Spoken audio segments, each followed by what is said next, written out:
27 minutes before 7 o'clock, welcome back to Morning Live. Now, the Expropriation Bill, which was passed by the National Assembly, is still waiting for the approval of the NCOP and President Zuma's signature for it to become law. The ANC chief whip said the passing of the bill is key to transformation, while on the other hand, opposition parties are divided over this. Some of them oppose it on the basis that while the parties such as the UDM say the 1913 date of consideration still falls short in the meeting the needs of the dispossed. Now, we're joined by the Dr. Anthea Jeffery. She is the head of policy research at the Institute of Race Relations. Dr. Jeffery, good morning to you and welcome to Morning Live. Good morning and thank you. Now, briefly tell us, what does this appropriation bill entail? Well, the first thing I'd like to say is how important it is, of course, to extend opportunities for the disadvantaged. But we need to do that, we can most effectively do that in a rapidly growing economy with millions more jobs being generated. And the risk is that the Expropriation Bill threatens property rights. And in doing so, it will deter investment, reduce growth, make it more difficult to generate jobs. And why do I say that? Well, first of all, because it covers a great range of different properties.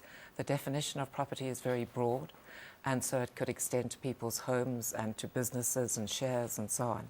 Secondly, the definition of expropriation is itself very worrying because it creates a possibility that the government could take properties as custodian and then it wouldn't have to pay any compensation at all. And this could be a tremendous blow to people whose homes or farms or other properties, businesses are expropriated.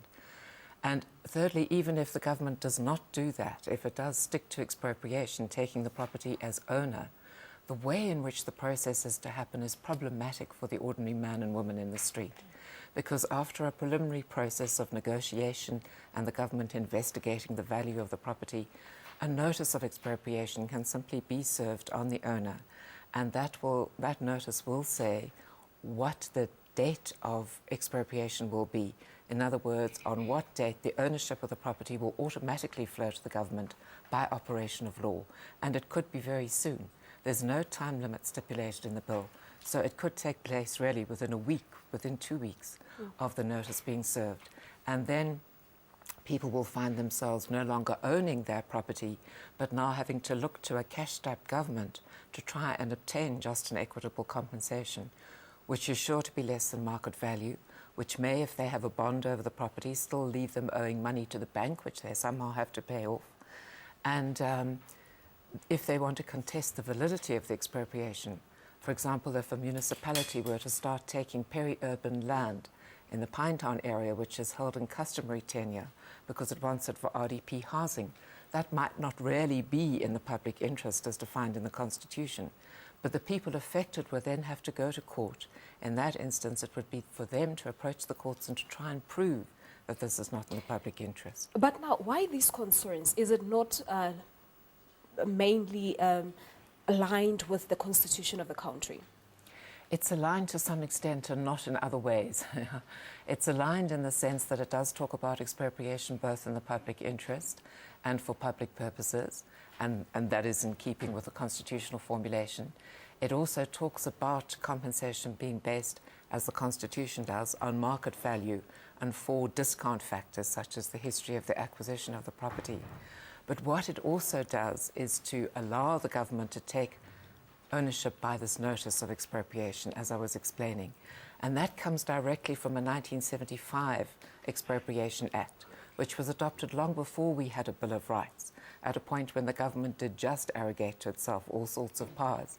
And it's that which needs to be changed, because now, with our Bill of Rights and the right to property which it protects, it becomes meaningless if the government can still just take the property by notice of expropriation and then leave it to the expropriated owner to try and contest this, particularly the validity of the expropriation in the courts. But now the government says that this bill is going to help in terms of fastening the process of land reform.